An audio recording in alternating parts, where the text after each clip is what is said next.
Di depan keluarga besarnya, suamiku menggenggam tangan perempuan itu. Lalu ia menatapku dan berkata, "Kalau kamu mau rumah tangga ini tetap utuh, kamu yang harus minta maaf sama dia." Ruangan mendadak sunyi. Semua orang melihatku, menunggu aku menangis, menunggu aku mengalah. Aku tidak menangis, karena mereka tidak tahu satu hal.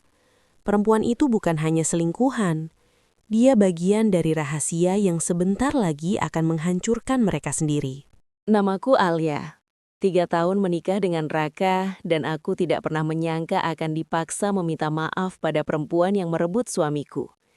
Yang lebih menyakitkan, keluarganya mendukungnya. Kalau kamu pernah dipermalukan di depan umum oleh orang yang seharusnya melindungimu, kamu akan mengerti rasanya. Dengarkan sampai akhir, karena kali ini aku tidak datang untuk memohon. Aku datang untuk membuka sesuatu yang selama ini mereka sembunyikan. Perubahan itu tidak datang dalam bentuk pengakuan. Ia datang dalam hal-hal kecil yang terasa aneh, tapi terlalu halus untuk langsung dituduh sebagai pengkhianatan. Raka mulai sering pulang larut. Alasannya selalu pekerjaan, proyek baru, klien mendadak, meeting tambahan. Awalnya aku tidak mempermasalahkan. Sebagai istri, aku ingin percaya. Tapi ada sesuatu yang berubah dari caranya pulang. Ia tidak lagi langsung menghampiriku. Ia lebih dulu mengecek ponselnya. Ponsel itu tak pernah lagi jauh dari tangannya. Jika sebelumnya ia meletakkannya sembarangan di meja, kini selalu dalam posisi terbalik. Notifikasi berbunyi, ia refleks mematikan layar. Bahkan saat makan malam, matanya lebih sering turun ke layar dibanding menatapku. Aku mencoba bersikap biasa. Sampai suatu malam, saat ia mandi, ponselnya bergetar berkali-kali di atas meja. Nama yang muncul bukan nama rekan kerja, Nisa. Pesannya singkat, tapi cukup membuat dadaku sesak. Aku gak kuat kalau terus begini. Kamu harus tegas. Tanganku dingin. Aku tidak langsung menyimpulkan. Aku menunggu ia keluar dari kamar mandi dan bertanya pelan, "Siapa Nisa?" Reaksinya bukan penjelasan, tapi kemarahan. "Kamu buka ponselku?" Suaranya meninggi. "Kamu gak percaya sama aku?" Ia membalikan situasi dengan cepat, seolah-olah aku pelaku, bukan korban. Katanya Nisa hanya teman lama yang sedang punya masalah rumah tangga. Katanya ia hanya membantu sebagai teman. Katanya aku terlalu sensitif. Aku ingin percaya. Tapi setelah malam itu, pesan dari Nisa tidak berhenti. Kadang masuk tengah malam, kadang dini hari, kadang dengan nada yang terlalu pribadi untuk sekadar teman. "Aku kangen. Terima kasih sudah selalu ada. Aku nggak bisa tanpa kamu." Setiap kali kutanya, jawabannya sama. "Aku cemburu buta." Perubahan lain mulai terlihat. Raka jadi lebih defensif, lebih mudah tersinggung. Hal kecil bisa memicu pertengkaran. Ia mulai menyebutku posesif, mengatakan aku tidak dewasa. Bahkan pernah berkata, "Nisa aja lebih tenang daripada kamu." Kalimat itu seperti tamparan. Untuk pertama kalinya, namaku dibandingkan dengan perempuan lain di dalam rumahku sendiri. Beberapa minggu kemudian, aku melihat mereka bersama. Bukan dari cerita orang lain, tapi dengan mataku sendiri. Sore itu, aku melewati sebuah kafe yang biasa dikunjungi Raka. Aku melihat mobilnya terparkir. Entah kenapa aku berhenti. Di dalam, mereka duduk berhadapan. Tidak terlihat seperti dua orang yang hanya berteman. Tatapan mereka terlalu lama, senyumnya terlalu lembut, dan jarak di antara mereka terlalu dekat. Saat aku masuk, Raka langsung berdiri.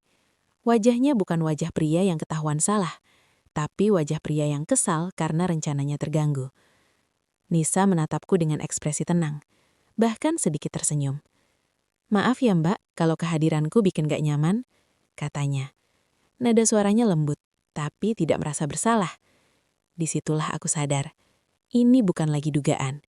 Ini awal dari sesuatu yang lebih besar. Dan entah kenapa dalam diam, aku mulai menyimpan setiap percakapan, setiap pesan, setiap bukti kecil yang bisa membantuku suatu hari nanti.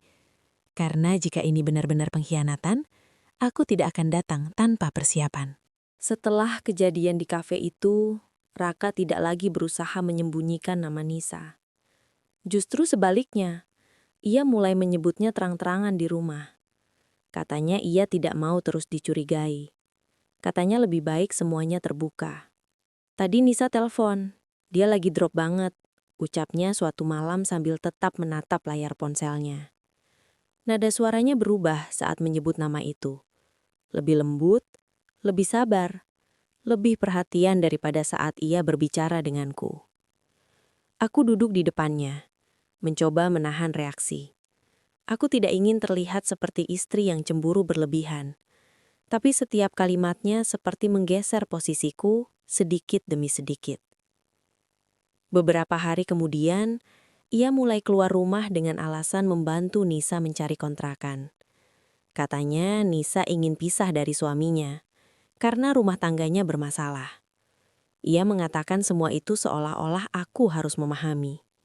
Seolah-olah empati pada perempuan lain adalah kewajibanku. Yang lebih menyakitkan, ibunya mulai ikut membela.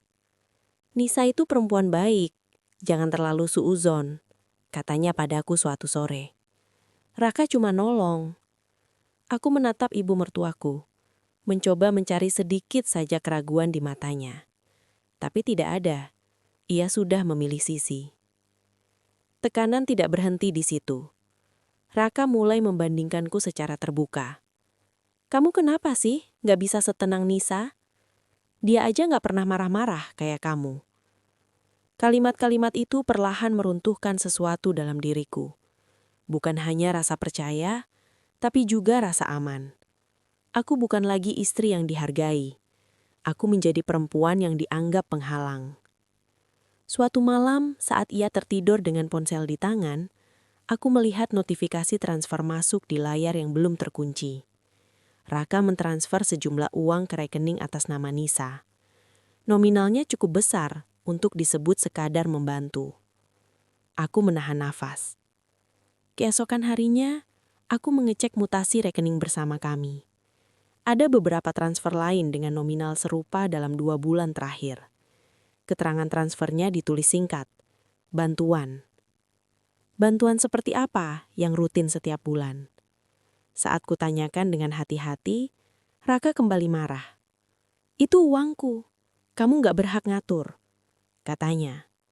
Padahal selama ini kami tidak pernah memisahkan penghasilan secara kaku. Semua kebutuhan rumah tangga kami tanggung bersama. Tapi untuk Nisa, tiba-tiba itu menjadi wilayah yang tidak boleh kusentuh. Semakin hari, Raka semakin sering pergi, pulang lebih larut. Jika aku mencoba membicarakan ini dengan serius, ia memutarbalikkan keadaan.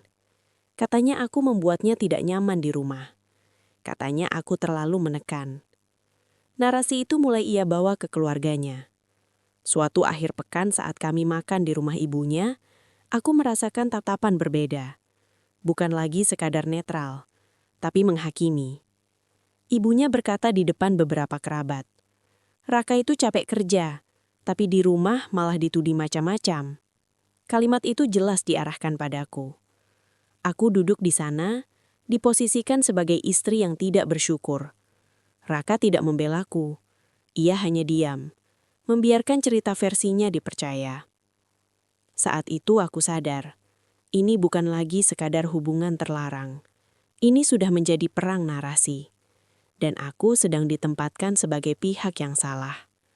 Tapi kali ini, aku tidak akan hanya membela diri dengan kata-kata. Aku mulai mengumpulkan semua bukti dengan lebih sistematis. Screenshot chat, riwayat transfer, rekaman percakapan saat Raka tanpa sadar mengakui kedekatannya. Jika mereka ingin membangun cerita bahwa aku istri yang posesif dan tidak rasional, maka suatu hari nanti, aku akan menunjukkan siapa yang sebenarnya berbohong. Dan ketika hari itu tiba, aku tidak ingin datang dengan emosi. Aku ingin datang dengan fakta. Setelah narasi itu menyebar di keluarga Raka, posisiku benar-benar berubah. Aku bukan lagi istri yang disakiti. Aku menjadi istri yang dianggap bermasalah. Setiap kali kami berkumpul, pembicaraan selalu berujung pada sikapku. Katanya aku terlalu keras, Katanya aku kurang dewasa menghadapi situasi. Bahkan ada yang dengan santai mengatakan bahwa laki-laki butuh tempat nyaman untuk bercerita. Dan kalau bukan di rumah, ya wajar mencari di luar.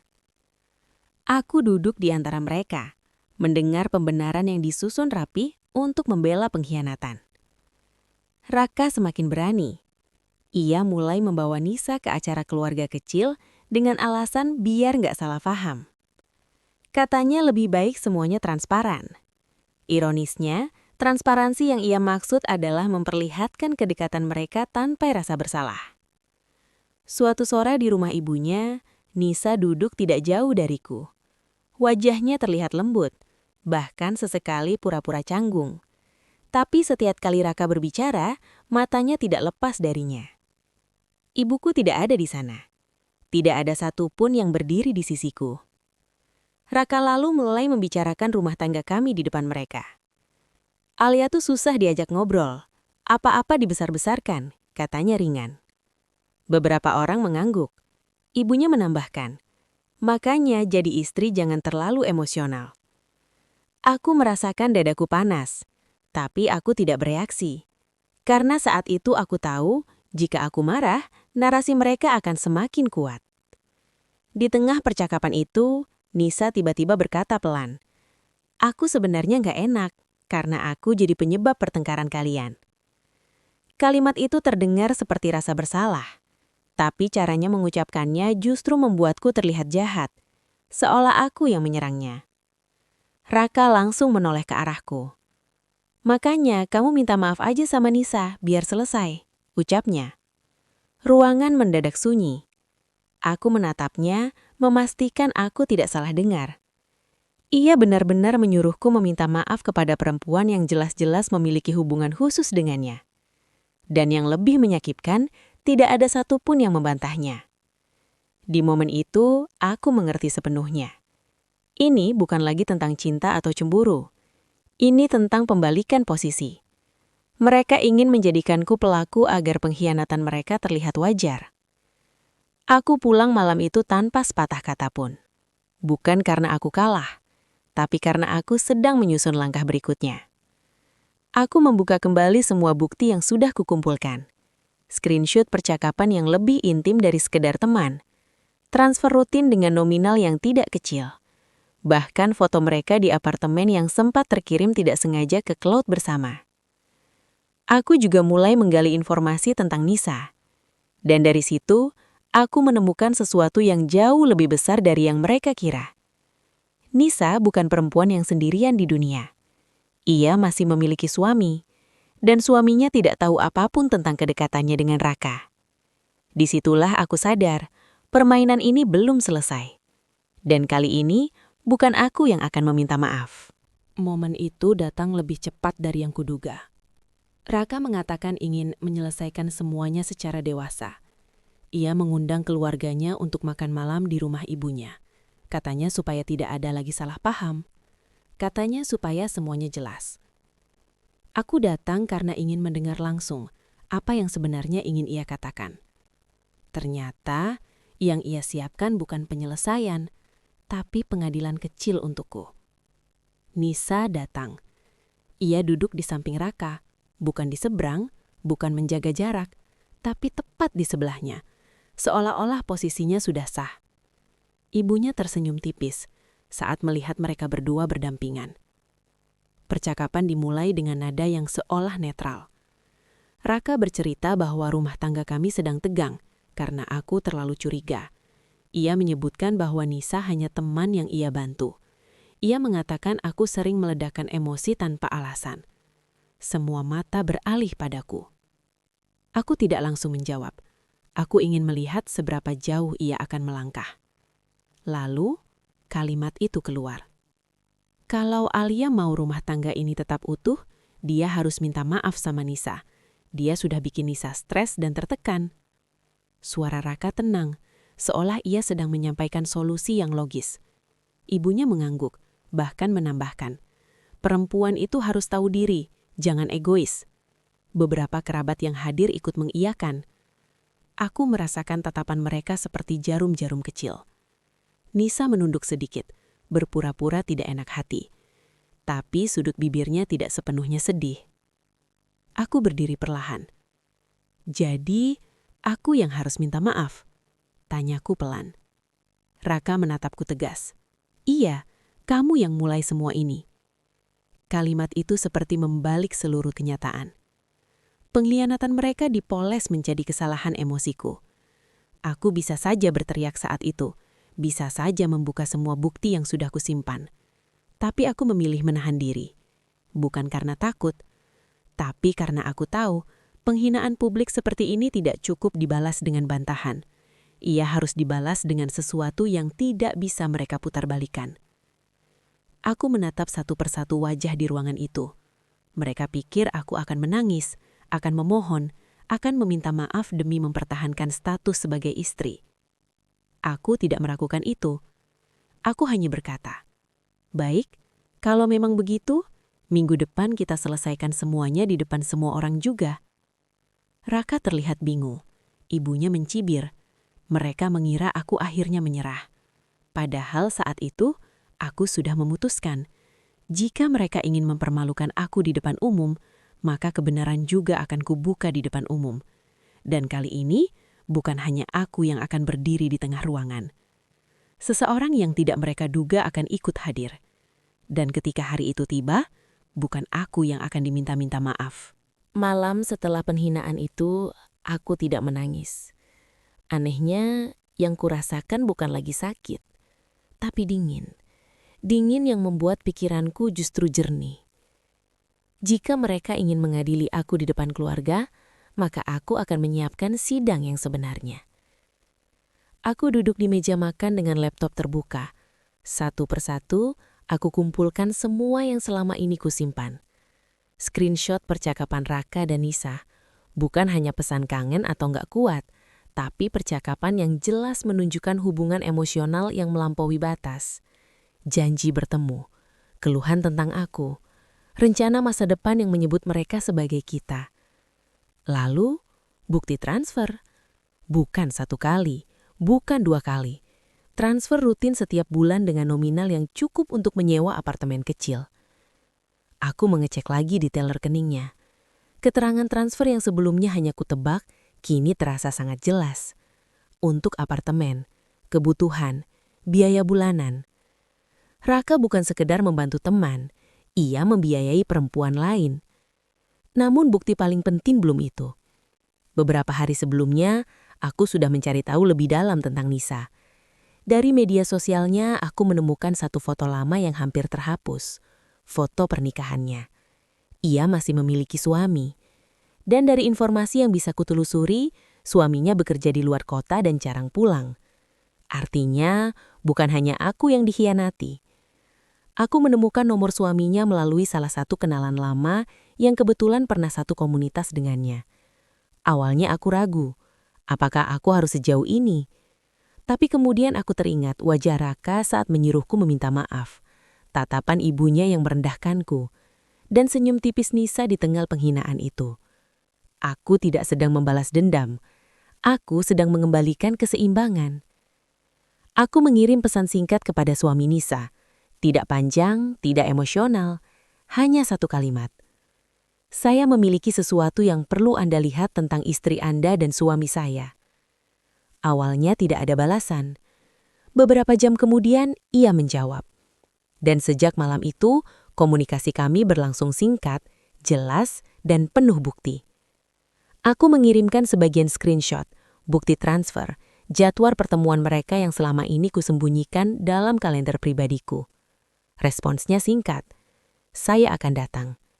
Di titik itu, aku tahu semuanya akan berubah. Sementara itu Raka masih bersikap seolah aku sudah menyerah. Ia bahkan sempat berkata bahwa jika aku mau meminta maaf minggu depan, ia akan mempertimbangkan untuk memperbaiki rumah tangga kami. Kalimat itu membuatku hampir tertawa. Ia tidak tahu bahwa minggu depan bukan tentang permintaan maaf. Minggu depan adalah tentang pembukaan. Dan kali ini bukan aku yang akan berdiri sendirian di tengah ruangan. Aku menutup laptop malam itu dengan satu kesadaran yang sangat jelas. Mereka pikir aku akan datang untuk merendah. Padahal aku akan datang membawa kebenaran yang tidak bisa mereka bantah. Hari itu akhirnya tiba. Raka kembali mengumpulkan keluarganya di rumah ibunya. Katanya ini kesempatan terakhir untuk menyelesaikan semuanya secara baik-baik. Nada suaranya terdengar yakin, seolah ia sudah menang sebelum permainan dimulai. Nisa datang lebih dulu, duduk di kursi yang sama seperti minggu lalu. Wajahnya terlihat sedikit tegang, tapi masih menyimpan keyakinan bahwa aku yang akan dipermalukan. Aku datang terakhir, sendirian. Setidaknya itu yang mereka kira. Raka langsung membuka pembicaraan. Ia mengatakan bahwa aku sudah berjanji akan meminta maaf. Ia berbicara panjang tentang kedewasaan dan ego. Ibunya menambahkan bahwa perempuan yang baik tahu kapan harus mengalah. Semua mata kembali mengarah padaku. Aku berdiri perlahan. Baik, kataku tenang. Sebelum aku minta maaf, ada yang perlu kalian dengar. Raka terlihat tidak nyaman. Aku mengeluarkan ponselku dan memutar rekaman suara. Suara Raka terdengar jelas di ruangan itu. Aku udah terlanjur dalam sama kamu, Nis. Aku gak bisa ninggalin kamu. Ruangan langsung hening. Ibunya menoleh ke arah Raka dengan wajah pucat. Nisa memegang tasnya lebih erat. Aku tidak berhenti. Aku menunjukkan bukti transfer di layar yang terhubung ke televisi ruang tamu. Tanggal, nominal, keterangan, semua jelas. Raka berdiri, mencoba mematikan layar. "Kamu gila!" teriaknya. Aku menatapnya lurus. Belum. Ketukan pintu terdengar. Beberapa orang menoleh. Seorang pria masuk.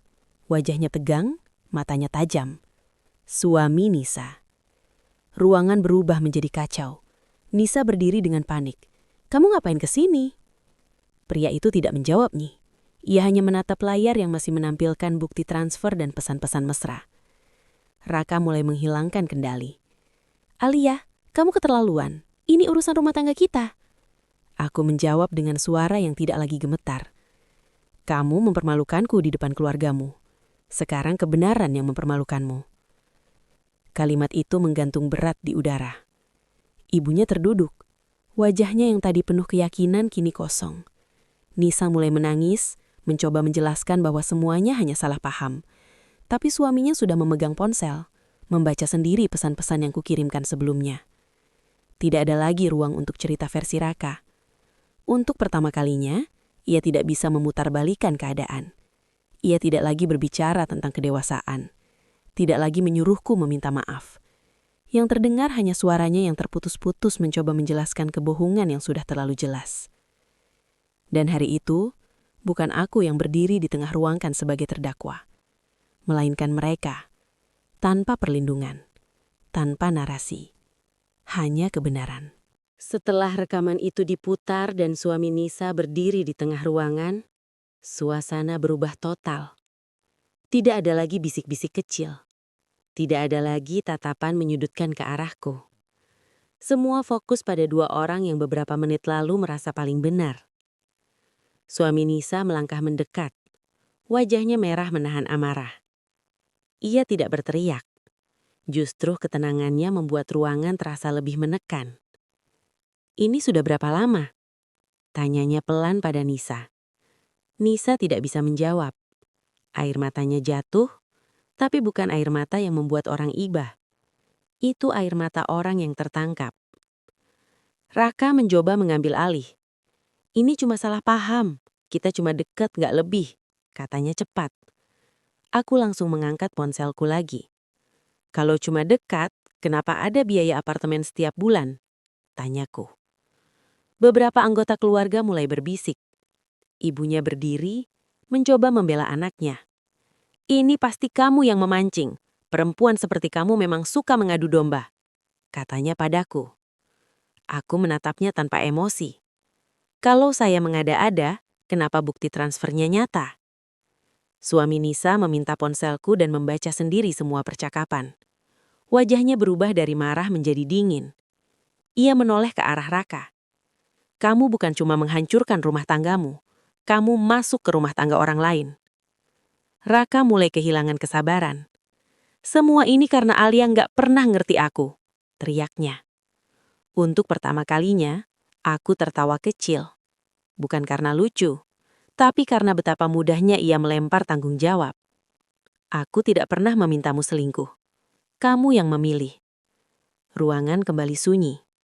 Ibunya yang tadi begitu yakin kini duduk terdiam. Wajahnya tak lagi keras. Ia tidak lagi menyuruhku minta maaf.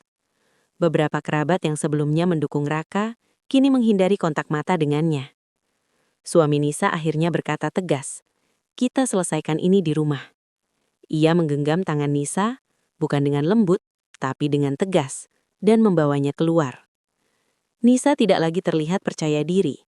Tidak ada lagi nada lembut yang menyudutkanku. Yang ada hanya ketakutan.